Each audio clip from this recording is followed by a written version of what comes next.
주님, 오늘 우리 자녀들과 함께 모인 이 아름다운 새벽, 주의 말씀을 전할 때 성령 역사하셔서 말씀을 전하는 종이나 우리 모든 성도들이 함께 하나님의 음성을 듣도록 역사하여 주시옵소서.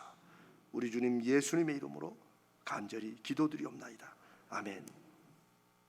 여러분, 제가 종종 간증하면서 제가 박사학위 공부하다가 제가 믿음에 너무 낙심해서 그만두고 세탁소를 하겠다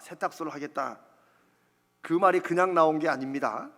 미국에 저희 아내 이제 그 가족들은 다 미국에 살고 있어요. 이민을 오래전에 가가지고. 근데 아내의 외가, 즉 어머니 형제간들이 8남매인데 7남매가 다 세탁소를 하고 있어요. 우리 장모님만 빼고. 그리고 형부도 세탁소. 그러니 저는 그냥 뭘 한다 그러면 세탁소 하지. 그러니까 이제 세탁소가 나오는 거예요. 오늘은 그중 한 집 얘기를 좀 해보려고 합니다. 두 아들과 딸이 있는데 큰아들은 아주 공부를 잘했습니다. 둘째 아들은 초등학교 때부터 공부는 흥미가 없었고 성적도 별로 정말 안 좋았어요. 근데 이 둘째가 만화를 너무 좋아하는 거야. 만화 보는 것도 좋아하고 또 너무 좋아하니까 또 그걸 만화를 그리고, 당시 세탁소를 크게 하는 아버지 마음에 들 리가 없죠. 말리고 소리 지르고 위협하고 때로는 막 때리기도 하고, 그러면 만화 봐가지고 너 이놈아 어떻게 하려고 그러냐고. 근데 이 둘째 아이의 만화 사랑은 초등학교, 중학교, 고등학교까지 이어져요. 결국 아버지가 포기했어요.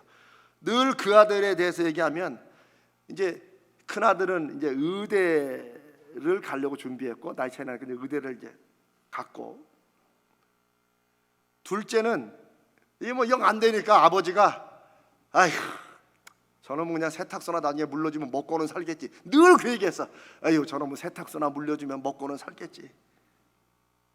부모도 인정하지 않고 아무도 기대 안 하는 그 둘째, 고등학교를 마칠 무렵에 집으로 연락이 하나 왔습니다. 바로 디즈니 월드에서 주관한 전국 만화 그리기 대회에서 1등을 했다고. 그리고 이민 가족인 걸 안 그 MBC라고 굉장히 유명한 방송입니다. MBC의 그 지역 방송국에서 인터뷰를 하러 왔어요. 그 학교와 지역이 난리가 났어요. 시상식에 부모까지 오라고 디즈니 월드에서 비행기 티켓까지 1등석으로 보내가지고 갔다 왔어요. 나는 아버지가 무슨 마음으로 갔는지 모르겠어 솔직히. 그리고 대학을 졸업하고 디즈니에서 특채해서 플로리다 디즈니 월드에서 일을 하기 시작했습니다. 만화 그린다고 만화 본다고 타박하다가 나중에 세탁소라도 물려주겠다고 불쌍한 놈이라고 생각했던 그 아들은, 큰아들은 아직도 의대 다니고, 그 의대 다니는 아들이 졸업해서 개업을 해도 받는 그 연봉에 2배가 훨씬 넘는 돈을 아예 대학교 졸업하자마자 첫 해 월급이 2배야. 몇십만, 깜짝 놀랐어요. 그 아들 덕분에 아버지가 아주 유명 인사가 됐어요. 나 어떻게 아들 자랑하는지 모르겠어. 저희 가족도 99년도인가 그때 플로리다도 이제 가족여행을 가가지고 그 사촌이 근무하는 디즈니 월드에 갔어요. 왜냐하면 거기에 일반인은 절대 못 들어가는 안에서 만화 그리는 그런 데가 있어요. 그 당시가 여러분 이 디즈니사가 만화로, 컴퓨터 그래픽 만화로 아주 히트를 칠 때예요. 리를 머메이드, 인어공주나 이런 거. 혹시 여러분 뮬란이라고 기억하십니까? 뮬란의 남자 주인공을 이 친구가 그렸어요. 그리고 그 위에 타잔이라는 게 나왔어요. 타잔의 엄마 고릴라가 나중에 이 친구가 말하는데 자기 엄마를 따서 그랬대. 딱 보니까 우리 처이모님이더라고 진짜. 이게 여러분 이제 그런 걸 좀 아시면 꼭 동양적인 느낌이 나요. 그 고릴라가 아주 인정도 받고, 나중에 이제 거기서 나와서 더 높은 자기 이제 회사를 차려서 지금 잘 살고 잘하고 있지만, 저는 인생이 만화 같은 저의 아주 가까운 가족 중에 한 사람이 그렇게 살아간 그 얘기를 들으면서 그 아버지가 만화 그만두라고, 너 이놈아 이걸로 네가 어떻게 먹고 살려고 하냐고 막 타박했을 때 정말 그만뒀으면 어쩔 뻔했나. 아마 그 아들도 철렁했겠지만 아버지가 더 철렁하지 않았겠어요? 제가 이 얘기를 이렇게 길게 드리는 이유는 그게 지금 우리 교회, 우리 가족들의 얘기일 수 있겠다 하는 거예요. 우리는 종종 이런 얘기를 합니다. 세계적으로 유명한 음악가나 예술가들이 나중에 크게 돼가지고 한국에 돌아오면 막 프랭카드 옛날에 이렇게 걸렸어요. 한국이 낳고 세계가 키운 뭐 피아니스트 누구 그러죠? 뭐 그런 거 걸릴 때 있죠. 한국이 낳고 세계가 키운. 근데 여러분 그거 좋은 말 아닙니다. 한국이 나와서 한국이 키워야지 한국은 못 키워. 낳기만 해. 네가 그걸로 뭐 먹고 살려고 이런 말을 해. 그러니까 이런 아이들이 어떻게 그 중에 한 100명 중에 1명 정도 뚫고 나가가지고 외국으로 나가. 그럼 외국이 키워. 그래 크게 되면 또 프랭카드 붙여놓고 한국이 낳고 세계가 키운. 우리는 언제부턴가 여전히 지금도 공부 잘하는 거, 학교 성적 좋은 게 최고고 그 외 다른 것은 별로 중요하지도 않고 인정받지도 못합니다. 이 교육 이걸 바꾸자고 수십 년 전부터 얘기해도 안 돼요. 혹 여러분 잘하면서 이런 말을 여러분 부모님들께나 어른들께 들어본 적 있으세요? 아니면 혹 여러분이 자녀에게 이런 말 해본 적 있어요? 아휴 그래 너는 공부는 못해도 너는 운동은 잘하니까. 혹은 뭐 너는 공부는 안 돼도 아휴 노래는 뭐 잘하니까, 그림은 잘 그리니까. 어떻습니까? 이거 결코 이게 칭찬입니까 아닙니까? 이 칭찬이에요. 아유 괜찮아 너는 공부는 못해도 너는 그림은 잘 그리니까. 칭찬입니까 아닙니까? 칭찬이에요? 얘들아 이거 칭찬이냐 아니냐? 이런 걸 칭찬으로 듣고 그래 야 나는 공부는 못해도 나는 그림은 잘 그려. 없습니다. 이런 애들은 없어요. 그래 나는 공부는 안 돼도 나는 요리는 좀 잘하지. 여기에 힘을 얻을 아이는 아무도 없습니다. 왜? 부모의 관심이 첫 번째 공부 잘하는 것에 있지만 이거는 나는 못 채워주고 하다 못해. 이거 장담하건대 이런 말을 계속 우리 아이들에게 심어주면 제가 아까 말한 세탁소집 둘째 아들로 하여금 만화 포기하게 하는 것입니다. 공부가 최고. 나머지는 또 말은 안 하지만 눈치에 다 나와요. 애들이 다 알아요.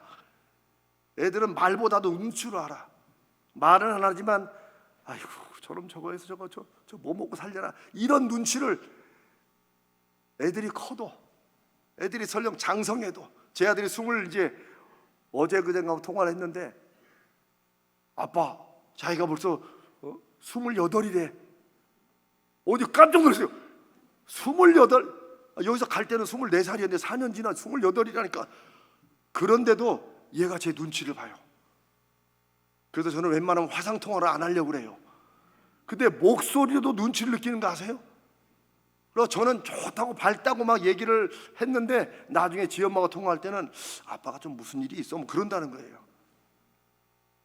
사랑하는 여러분, 우리가 정말 하나님의 자녀고 우리에게 주신 자녀도 하나님이 주신, 하나님이 맡기신 그런 자녀임을 우리가 정말 믿는다면 우리는 오늘 이 새벽에 내일 부활을 하나님 앞에 기대하며 어린 자녀부터 장성한 자녀까지 하나님이 보시는 눈으로, 하나님 사랑의 눈으로 볼 수 있게 되기를 주님의 이름으로 축복합니다. 하나님의 사람을 향한 위대한 역사는 창세기 1장부터 시작합니다. 그게 오늘 우리가 읽은 본문입니다. 사람을, 저와 여러분을, 우리 자녀들을 하나님께서 진지하게 깊이 의논하셔가지고 하나님의 형상으로, 하나님의 형상으로 지으셨습니다.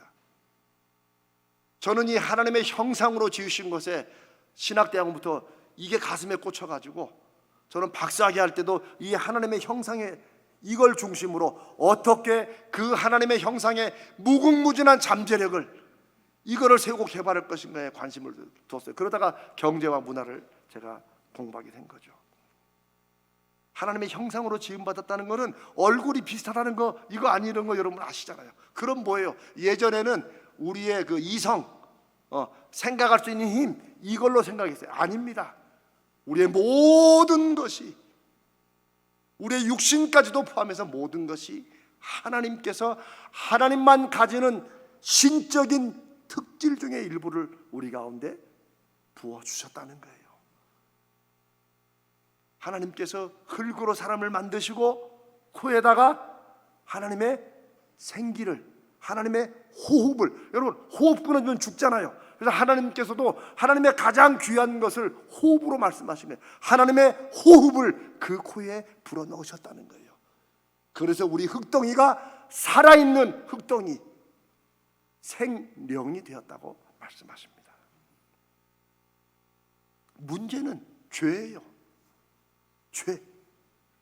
이 죄가 하나님 형상의 모든 무궁무진한 잠재력과 능력과 가능성을 이걸 뒤틀어 버리는 거예요. 이걸 막고 회방하고 파괴한 거예요. 이렇게 성경의 기록을 믿고 살아가는 것이 우리 기독교인입니다. 우리가 그냥 죄가 있다는 것은 내 마음이 잠깐 좀 이기적이고 이런 정도가 아니라 이제는 한 차원 넘어서 내가 더 잘할 수 있고 내가 무언가 나를 통해서 하나님의 일이 나타나 보일 수 있는데 그게 안 된다는 거예요. 육신까지도 능력까지도 그게 죄 문제예요. 그래서 예수님이 죽으시고 부활하셨다, 이게 적어도 우리 그리스도인들은 종교적인 것으로 막 부처도 다 죽었고 살아났다고 그렇잖아, 이게 아니라 예수님이 우리 죄를 용서하시고 깨끗게 하셨다는 것은 다시 말하면 하나님의 형상의 무한한 잠재력이 죄로 인해 파괴되고 가려있다가 예수님이 그걸 열어놓으시고 그 기회를, 다시 새로운 문을 열어주셨다는 거예요. 그게 성경의 분명한 말씀이고 저는 그걸 확신하고 그것을 우리 성도들의 삶 속에서, 우리 자녀들의 삶 속에서 하나님의 마음껏 쓰시도록 하는 그런 것을 함께 나누고 기도하고 또 그런 프로그램도 가지고 있고 오늘 이 새벽에 여러분과 나눕니다. 우리가 은사 부분을 읽은 것은 하나님의 형상의 이 무궁무진한 잠재성, 그리스도 안에 새로운 피조물, 다시 하나님이 예수 안에서 우리를 다시 창조하신 거예요. 다시 코에 호흡을 불어넣으시듯이 다시 만드셨다는 거예요. 창세기가 고린도 후서에 다시 남아있는 거예요. 그래서 중요한 거예요. 우리는 그냥 교회 다니는 게 아니에요. 그냥 예수 믿는 종교를 택한 게 아니라 하나님의 무궁무진한 잠재력이 죄로 인해 파괴됐는데 하나님이 예수 그리스도 안에서 우리에게 다시 생명을 불어넣으신 거예요. 예수님이 내가 생명을 주겠고 더 풍성히 누리게 하겠다. 저는 이런 말씀들이 여러분들이 좀 가슴속에 확 이해되길 바랍니다. 제가 이게 평생에 이걸 발견하고 얼마나 놀랐는지, 그리고 이걸 얼마나 우리의 삶 속에서 이게 실제 나타나고 할 것인지, 그게 제 소원입니다. 은사라고 하는 것은 제가 여러 번 말씀드린 이게 교회에서 봉사하자고 써먹는 게 아니에요. 우리가 말하는 재능, 성경은 이제 원래 말 따라서 달란트, 탤런트라고 하죠. 이 재능은 죄에 여전히 가려 있지만 그래도 그 하나님의 형상의 일부분이 능력으로 나타나는 걸 일반적으로 재능이라고 불러요. 은사라고 부르는 것은 하나님의 성령이 그 사람 안에 계심으로 죄를 걷어내고 하나님께서 창조하신 형상의 무궁무진한 잠재력을 성령이 들어 사용하시는 것, 요렇게 나타나는 것을 은사라고 합니다. 그래서 성경은 은사를 성령의 나타나심이라고 말하는 거예요. 사람을 통해서 하나님이 어떤 일을 하시는가가 보여지게 되는 것, 그걸 은사라고 부르는 거예요. 제가 우리 아이들 볼 때마다 빨리 끝내야지 제가 머릿속에서 돌아갑니다. 여러분, 제가 좀 좀 잘난 척하고 말씀드리지만 이런 얘기 할 수 있는 이런 거 아는 목사들 거의 없습니다. 또 알아도 교회에서 잘 강조하지도 않아요. 그렇다고 우리가 무슨 막 대단한 초능력 인간이 되자 그런 뜻이 아닙니다. 누군가를 사랑하는 마음, 무언가 음악과 예술을 누리고 즐기는 마음, 이런 것들도 하나님이 주신 무한한 잠재력이 하나예요. 만화를 그리든지 그림을 그리든지. 얘들아, 트로트 좋아하니? 트로트 노래를 어떤 분은 찬송가만 불러야지. 아니에요. 다 우리 감정의 표현이에요. 여러분, 어린 애들이 여기 지금 우리 이제 아이들 저기 있는데 뭐 1살짜리 2살짜리가 막 춤추잖아요. 그러면 여러분 그 아이들이 지들 교회 다닌다고 맨날 이게 해서 막 찬송가만 부르고 거룩하다 이것만 부르면 좋겠어요? 애가 그러면 좀 문제 있는 거예요, 여러분. 아니, 애가 문제가 있는 게 아니라 부모가 문제 있는 거예요. 애들이 그냥 옛날에 저희 와이프처럼 김추자 노래 따라하고 멀리 기저귀 우네. 애들을 그 모습대로 키우는 거예요. 우리가 우리 자녀들이 그렇잖아요. 하나님과 우리 사이를 우리가 늘 그냥 막 찬송가 막 경건하게 성경도 두고 이런 걸 거룩이라고 생각하는 순간 우리는 주님과 멀어집니다. 그렇지 않습니다. 우리 안에 계신 그분과 함께 생명으로 오신 모든 무궁한 잠재력을 발휘할 수 있는 것, 그게 어느 길로 가든지 악한 것만 아니면 하나님이 모든 걸 사랑하시고 하나님이 귀히 보시고 그걸 통해서 하나님이 영광 받으신다고 믿습니다. 그거를 우리가 아이가 발견하고 그걸 개발하도록 도와주는 거예요. 부모님 마음에 드는 걸로 애들을 잡아가지고 요즘 트로트가 유행하니까 그냥 음악학원에 해가지고 애들 얘는 이게 몸치고 이게 노래가 안 나오는데 너 트로트 해야 된다고, 이런 게 문제죠. 애들이 뭘 좋아하는지 뭘 잘하는지 한두 가지를 붙잡고 하면 이게 다른 것도 같이 살아납니다. 제가 이 말씀을 해드리면 이런 게 바로 미국 하버드 대학의 하워드 가드너라는 교수가 오래전에 영국 끝에 발견한 다중지능, 우리의 뇌가 똑똑한 게 한 가지, 영어 수학 여기만 머리가 똑똑하다고 말해서는 안 된다는 거예요.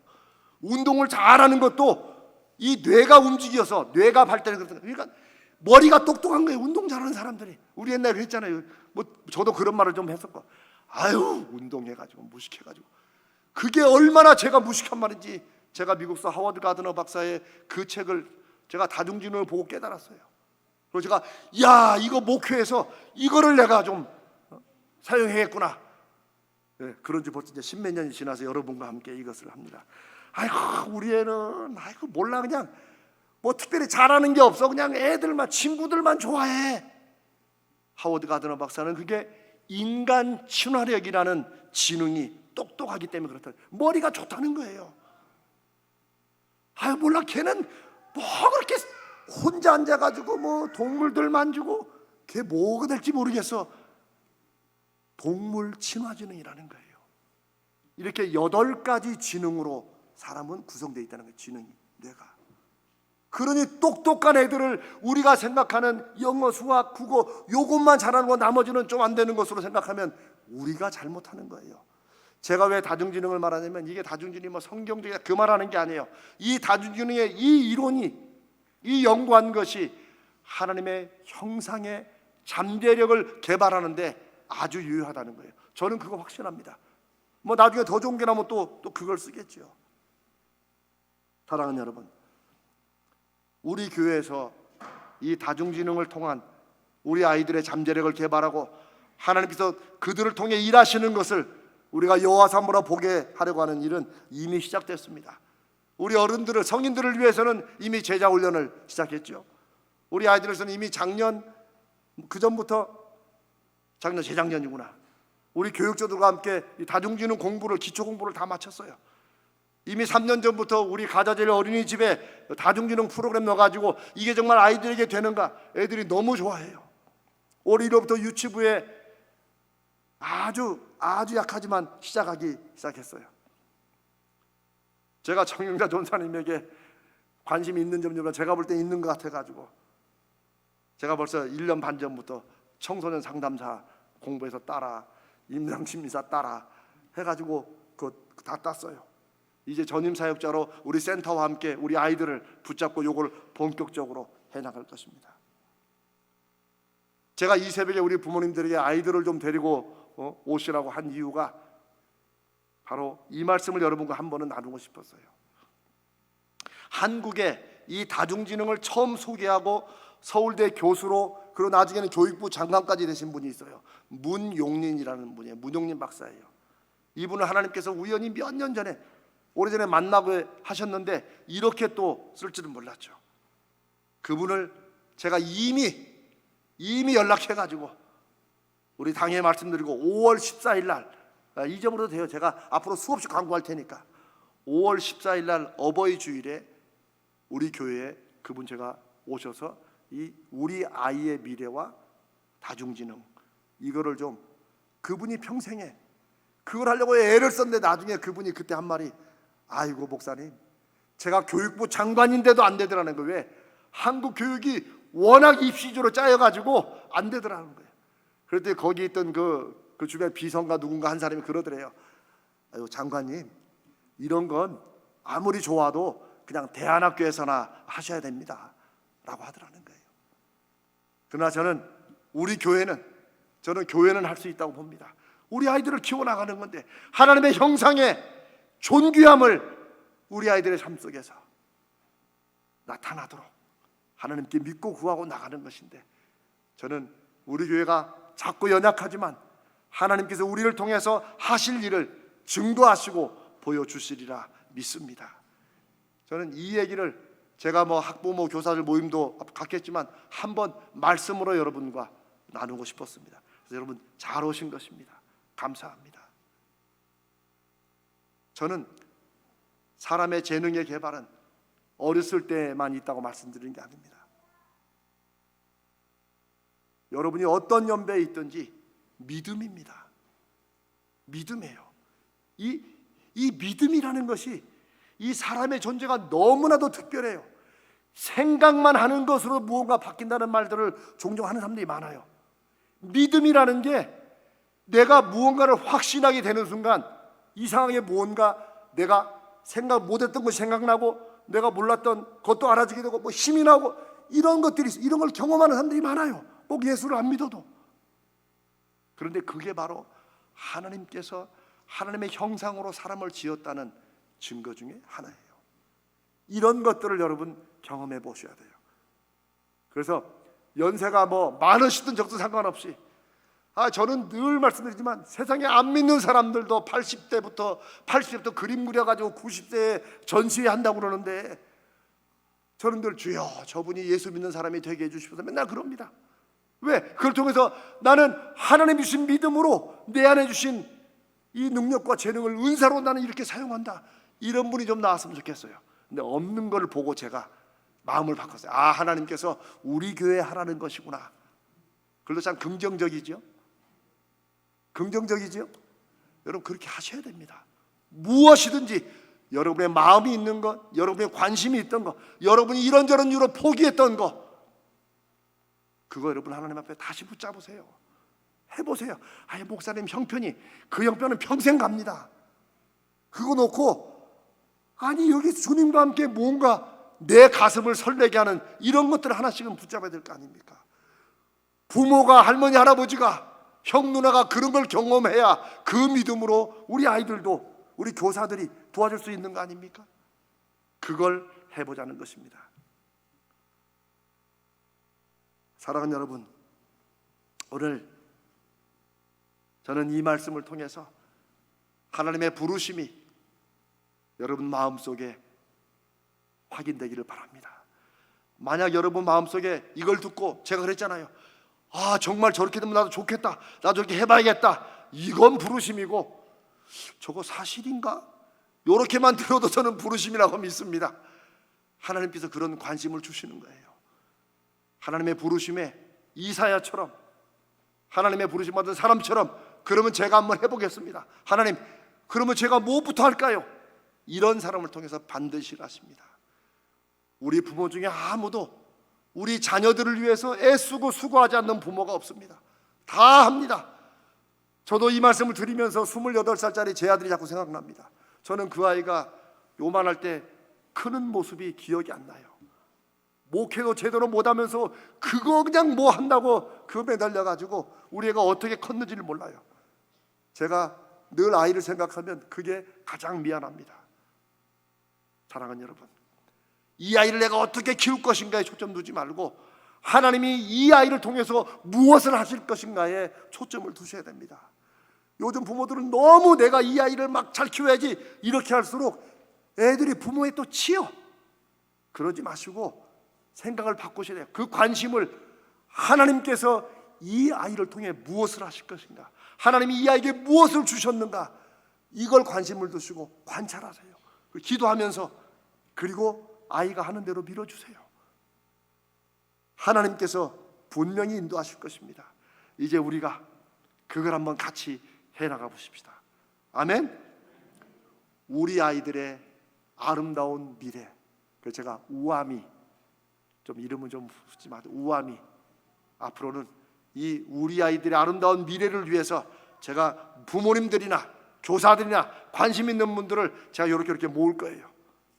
그래서 이제 아까 문용림 박사 세미나부터 해가지고 이런 일들을 또 해나갈 겁니다. 그런 거룩한 그런 팀들이 좀 생기길 바랍니다. 꼭 어린아이들만이 아니고 누구라도 이 일에 마음이 쏟아지는 분들은 함께 해주시기를 주님의 이름으로 부탁드립니다. 이제 이 말씀으로 2023년 우리 특별 새벽 봉헌을 마칩니다.